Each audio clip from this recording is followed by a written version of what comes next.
Mjomba, una 5 years kwenye kampuni hiyo hiyo unayofanya kazi, haujahama.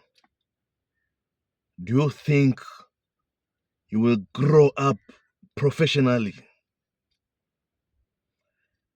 Professional yako haiwezi kukua kubwa, mshahara wako hauwezi kuwa mkubwa, maendeleo yako yatakuwa constant, hayawezi kuendelea kukua zaidi kutokana na mshahara wako ni ule ule na utaendelea kuwa ule ule, na ukiongezewa utaongezewa asilimia chache sana.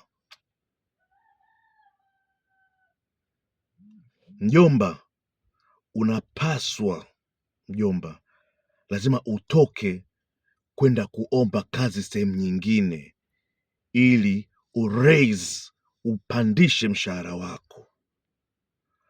Unaweza ukatoka ukaenda kwingine, pale ulipotoka bado wanakuhitaji, ukaenda kwingine ukakaa 3-4 years tena, halafu uraise mshahara wako, ukarudi nao pale ukawambia tena wakuongeze, ukaongeza juu.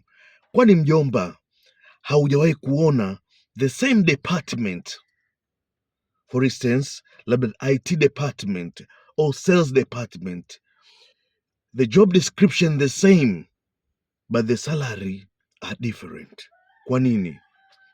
Kutokana na wenzako wameweza kutoka kwenye kampuni moja kwenda nyingine, wanaokuza mshahara.